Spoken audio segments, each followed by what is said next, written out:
एक महिला अचानक से लापता हो गई थी। जब लापता हो गई थी तो उसके घर वाले, परिवार वाले परेशान हो जाते हैं। उस महिला को हर जगह तलाश करने की कोशिश कर रहे थे। मामला पुलिस तक पहुंच जाता है और पुलिस ने इस मामले की जब जांच पड़ताल करना शुरू किया तो वो महिला एक घर के अंदर जा जरूर रही थी, लेकिन घर से बाहर नहीं निकलती। हालांकि पुलिस ने उस घर की हर एक चप्पे चप्पे की तलाशी ली, लेकिन उसके बावजूद भी उस महिला का कहीं अता पता नहीं चल रहा था। आखिरकार पुलिस ने उस महिला के पति से जब सख्ती से पूछताछ करने की कोशिश की, तब उस महिला का पति पुलिस को सीधा अपने घर लेके जाता है, घर के बाथरूम में लेके जाता है।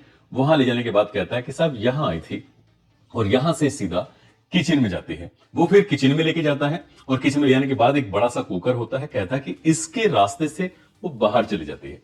पुलिस को जब ये बात बताई गई तो पुलिस को ऐसा लगता है जैसे कि इस व्यक्ति का दिमाग खराब हो चुका है, मानसिक संतुलन बिगड़ चुका है। दरअसल 6 दिनों से लापता अपनी पत्नी को लेकर ये थोड़ा परेशान हो चुका है।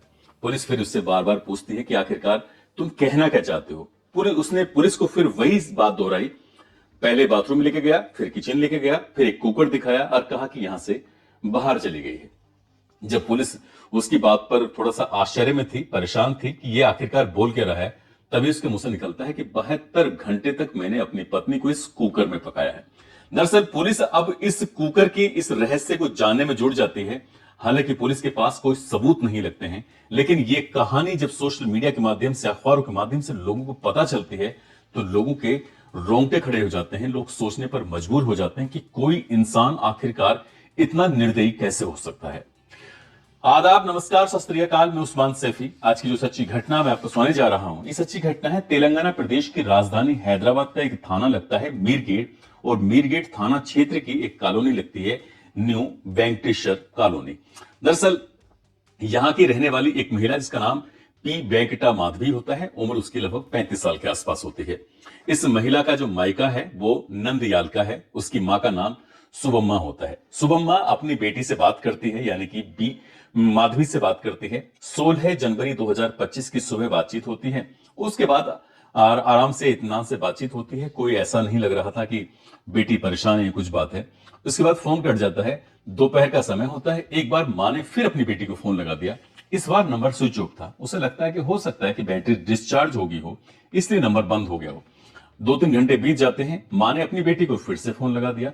फोन लगाया तो बातचीत नहीं हो पा रही थी। इसी तरह से करते करते कई घंटे बीत जाते हैं, बातचीत नहीं होती है। तो मां ने यानी कि पति से कहा कि देखो बेटी से बातचीत नहीं हो पा रही है, आखिरकार ऐसा तो कभी हुआ नहीं है, उससे तो हमेशा बातचीत होती है, एक एक दिन में कई कई बार बातचीत होती है, क्या करूं।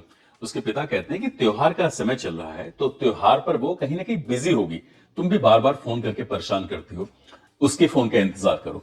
यानी कि 16 जनवरी पूरे बीत जाता है। 17 जनवरी जब आता है तो मां ने फिर से बेटी को फोन लगाया, नंबर स्विच ऑफ था। दोपहर हो गई, शाम हो गई। जब उसने अपने दामाद से पूछा तो दामाद ने कहा कि हाँ वो यही थी, लेकिन नाराज हो गई है, नाराज होकर चली गई है, हो सकता है गुस्से में उसने अपना नंबर बंद कर लिया हो।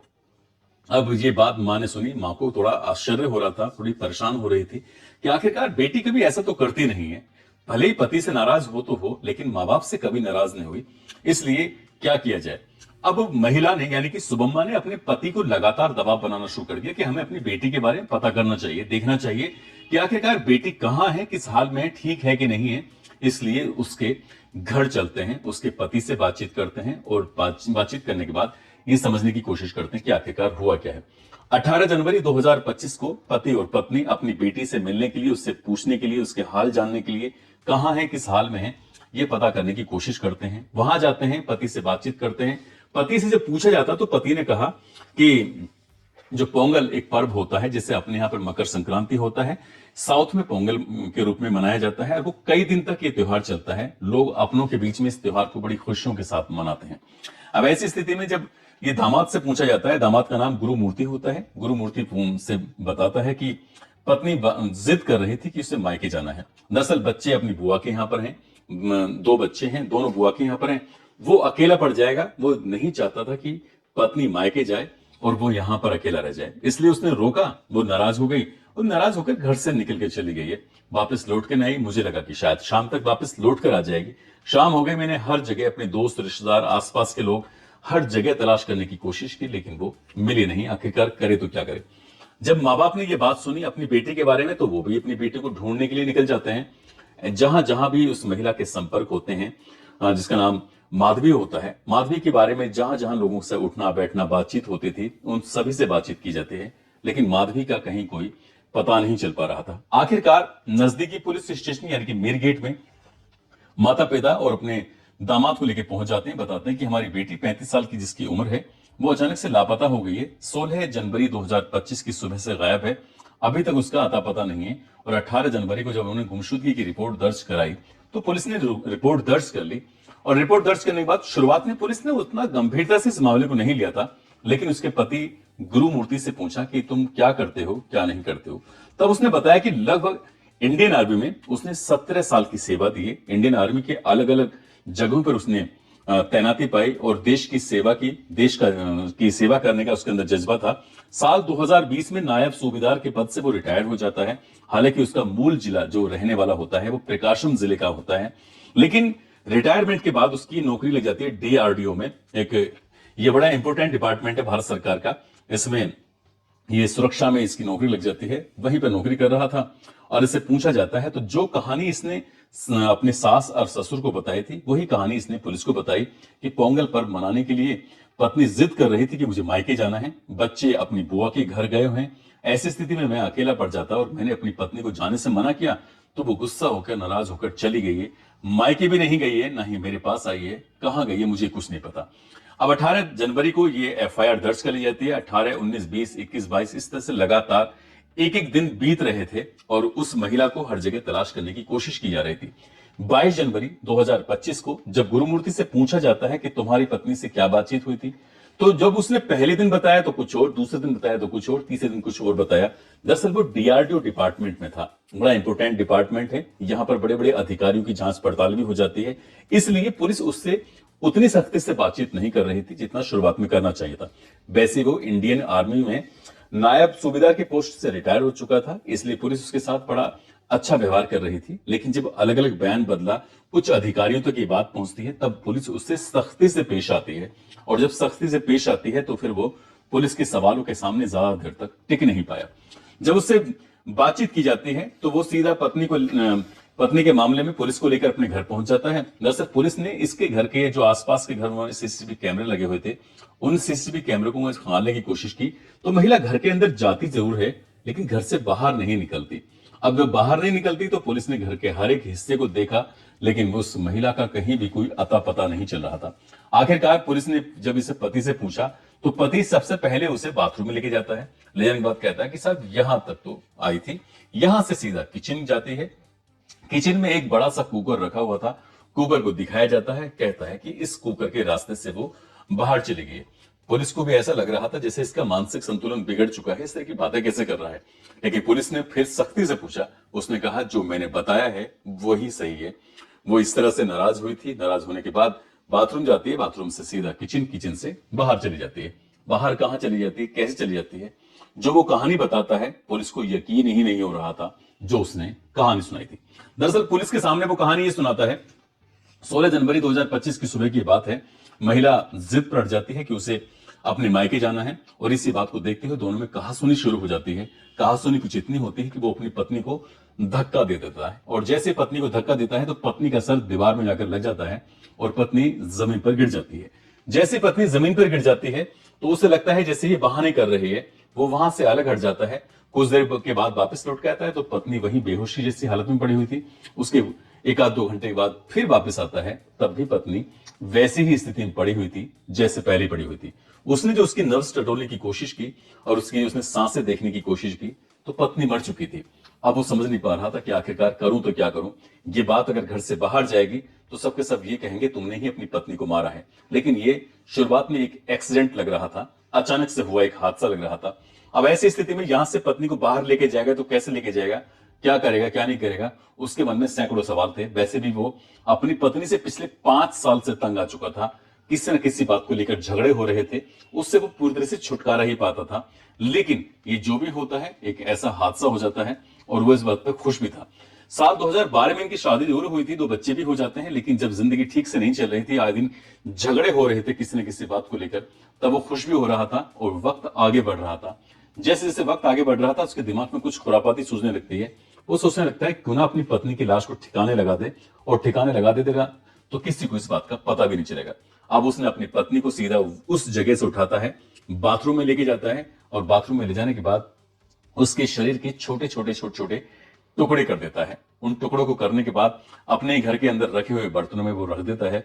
उसे डर भी लग रहा था कहीं ऐसा ना हो कि इसमें दुर्गंध आनी शुरू हो जाए, तभी वो अगर यहां से इन टुकड़ों को लेके जाएगा तभी पता चल जाएगा। उसने कुछ इस तरह से प्लान बनाया कि अपनी पत्नी के उन टुकड़ों को वो कुकर में लगातार उबाल रहा था और इस तरह का प्रोसेस उसने लगभग 72 घंटों तक किया। उसके जो पत्नी है उसके जो शरीर पर हड्डियां हैं, हड्डियों के छोटे छोटे टुकड़े करता है, वो मूसल से कूटता है, कूटने के बाद मिक्सी मशीन में पीसता है और यहां से जो इस पूरे मटेरियल को जो इकट्ठा करता है, जो 72 घंटे के उसमें अंतराल में अब अपनी पत्नी के इन हिस्सों को यहां जहां भी रहता है उससे कुछ ही फासले पर एक झील होती है, जो झील होती है जिले लागुड़ा इलाके में होती है। उस झील की जो लंबाई है, चौड़ाई है, वो काफी बड़ी है और उस झील के वो बहुत गहराई के अंदर तक जाता है। अंदर जाने के बाद अपनी उस पत्नी के जो छोटे छोटे टुकड़े थे, जो मिक्सी मशीन में पीसे थे, जो मूसल से कूटे थे, जो कुकर में उसने उबाले थे, 72 घंटे की उस प्रोसेस के बाद उसने उनको वहां फेंक दिया, यानी कि झील के अंदर फेंक दिया। झील के अंदर फेंकने के बाद वापस आता है और इसे सब करने में उसे लगभग काफी समय बीत जाता है। जब ये उसकी सास और ससुर घर में एंट्री करते हैं तब तक वो अपने घर के हर एक हिस्से की, हर एक उस कोने की सफाई कर चुका था, क्योंकि ये बताया जाता है कि यूट्यूब से उसने कुछ ऐसी चीजें देखी, ऐसी चीजें सीखी जहां कत्ल करने के बाद लाश को कैसे ठिकाने लगाएं। इस तरह का प्रोसेस करने के बाद अपने घर की साफ सफाई, ताकि फॉरेंसिक टीम या डॉग स्क्वाड वगैरह इस चीज को पकड़ ना पाए। जब पूरा क्लीन कर देता है, पुलिस ने जब ये कहानी सुनी, फॉरेंसिक टीम को मौके पर तुरंत बुलाया जाता है, डॉग स्क्वाड को तुरंत मौके बुलाया जाता है। बुलाने के बाद घर के हर एक हिस्से को डॉग स्क्वाड की मदद से ये देखा जाता है कि आखिरकार वाकई यहां पर कत्ल हुआ है या नहीं हुआ है, क्या शरीर के छोटे छोटे टुकड़े हुए हैं या नहीं हुए, क्या उसने मिक्सी मशीन का सहारा लिया है नहीं लिया है, या कुकर का सहारा लिया है नहीं लिया है, या किसी मुसल से उस लाश को कूटा है नहीं कूटा है। इसके बाद फिर पुलिस की टीम जाती है सीधा झील में। झील को जो अपनी आंखों से देखा तो पुलिस को यकीन नहीं हो रहा था। झील का साइज काफी बड़ा होता है और वो बताता है, वैसा दावा कर रहा है कि मैंने उन टुकड़ों को पीस कर, जो हड्डियों का मिश्रण था, वो पानी के बीचों बीच बहा दिया। जो मीट था, जो उसकी महिला का मांस के टुकड़े थे जो उसको उबाले हुए थे, वो भी अंदर बहा दिया। उसमें काफी तादाद में मछलियां भी पल रही थी। हो सकता है कि मछलियों ने सब खा लिया, लेकिन पुलिस ने जब इस फोरेंसिक टीम ने यहां से सबूत जुटाने की कोशिश की तो वो घर से भी खाली हाथ निकलती है और उस झील से भी खाली हाथ निकलती है। पुलिस को कोई सबूत नहीं मिलता। पुलिस उससे फिर से सख्ती से पूछताछ करती है, जो तुम कह रहे हो क्या सच है कि झूठ है? वो कहता है जो मैंने कहा है वही सच है। लेकिन पुलिस को कई दिन बीत जाने के बाद भी, यानी कि 24 जनवरी 2025 तक भी पुलिस को कोई ऐसा सबूत हाथ नहीं लगा है जिससे यह साबित हो सके कि उसने अपनी पत्नी को कुछ इस तरह से मारा है, इस तरह से काटा है, उसके टुकड़े किए हैं, उसको पीसा है, उबाला है और कुकर के रास्ते से अपनी पत्नी को बाहर भेज दिया है। जब सीसीटीवी कैमरे को देखा गया था तो सीसीटीवी कैमरे का जो मुंह है वो कुछ घर की तरफ है, लेकिन उसमें से पत्नी आराम से बाहर निकल भी सकती है अगर छुप के निकले। लेकिन अगर पत्नी अपनी मर्जी से निकलेगी तो वो छुपकर क्यों निकलेगी? और उसको अगर निकाला गया होगा तो वो छुपकर ही निकाला गया होगा। इसलिए उसके घर से बाहर जाने की, कई बार घर से बाहर गया है, आया है।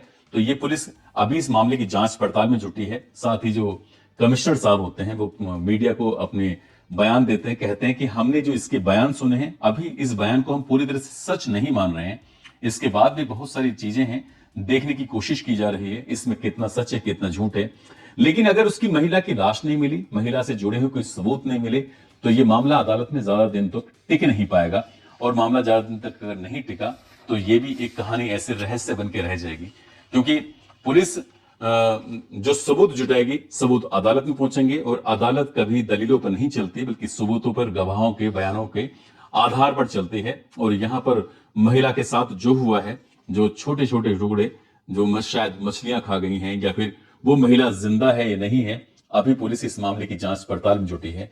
जैसे ही इस कहानी के अगला पार्ट के बारे में पता चलेगा, हम आपको कहानी के माध्यम से बताने की कोशिश करेंगे।